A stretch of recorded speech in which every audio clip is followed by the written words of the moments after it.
ഉൽപ്പത്തിപ്പുസ്തകം 5-ാം അധ്യായം 1 മുതലുള്ള വാക്യങ്ങൾ.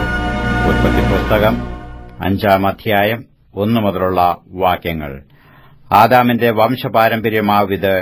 ദൈവം മനുഷ്യനെ സൃഷ്ടിച്ചപ്പോൾ ദൈവത്തിന്റെ സാദൃശ്യത്തിൽ അവനെ ഉണ്ടാക്കി, ആണും പെണ്ണുമായി അവരെ സൃഷ്ടിച്ചു. സൃഷ്ടിച്ച നാളിൽ അവരെ അനുഗ്രഹിക്കുകയും അവർക്ക് ആദാം എന്ന് പേരിടുകയും ചെയ്തു. ആദാമിന് 130 വയസ്സായപ്പോൾ അവൻ തന്റെ സാദൃശ്യത്തിൽ തന്റെ സ്വരൂപപ്രകാരം ഒരു മകനെ ജനിപ്പിച്ചു. അവന് ശേത്ത് എന്ന് പേരിട്ടു. ശേത്തിനെ ജനിപ്പിച്ച ശേഷം ആദാം 800 സംവത്സരം ജീവിച്ചിരുന്നു. പുത്രന്മാരെയും പുത്രിമാരെയും ജനിപ്പിച്ചു. ആദാമിന്റെ ആയുഷ്കാലം ആകെ 930 സംവത്സരമായിരുന്നു. പിന്നെ അവൻ മരിച്ചു. ശേത്തിന് 105 വയസ്സായപ്പോൾ അവൻ എനോശിനെ ജനിപ്പിച്ചു. എനോശിനെ ജനിപ്പിച്ച ശേഷം ശേത്ത് 807 സംവത്സരം ജീവിച്ചിരുന്നു. പുത്രന്മാരെയും പുത്രിമാരെയും ജനിപ്പിച്ചു. ശേത്തിന്റെ ആയുഷ്കാലം ആകെ 912 സംവത്സരമായിരുന്നു. പിന്നെ അവൻ മരിച്ചു.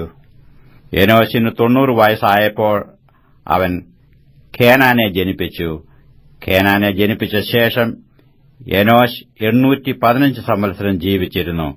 പുത്രന്മാരെയും പുത്രിമാരെയും ജനിപ്പിച്ചു. എനോശിന്റെ ആയുഷ്കാലം ആകെ 905 സംവത്സരമായിരുന്നു. പിന്നെ അവൻ മരിച്ചു. കേനാന് 70 വയസ്സായപ്പോൾ അവൻ മഹലേലിനെ ജനിപ്പിച്ചു. മഹലേലിനെ ജനിപ്പിച്ച ശേഷം കേനാൻ 840 സംവത്സരം ജീവിച്ചിരുന്നു. പുത്രന്മാരെയും പുത്രിമാരെയും ജനിപ്പിച്ചു.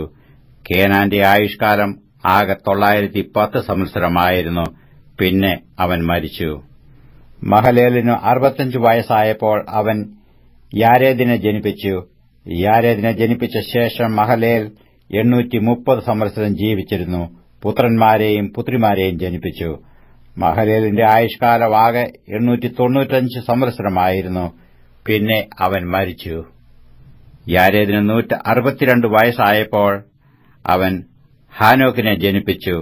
ഹാനോക്കിനെ ജനിപ്പിച്ച ശേഷം യാരദ് 800 സംവത്സരം ജീവിച്ചിരുന്നു. പുത്രന്മാരെയും പുത്രിമാരെയും ജനിപ്പിച്ചു. യാരേദിന്റെ ആയുഷ്കാലം ആകെ 962 സംവത്സരമായിരുന്നു. പിന്നെ അവൻ മരിച്ചു. ഹാനോക്കിന് 65 വയസ്സായപ്പോൾ അവൻ മെതുശലേഹിനെ ജനിപ്പിച്ചു. മെതുശലേഹിനെ ജനിപ്പിച്ച ശേഷം ഹാനോക്ക് 300 സംവത്സരം ദൈവത്തോടുകൂടെ നടക്കുകയും പുത്രന്മാരെയും പുത്രിമാരെയും ജനിപ്പിക്കുകയും ചെയ്തു. ഹാനോക്കിന്റെ ആയുഷ്കാലം ആകെ 365 സംവത്സരമായിരുന്നു. ഹാനോക്ക് ദൈവത്തോടുകൂടെ നടന്നു.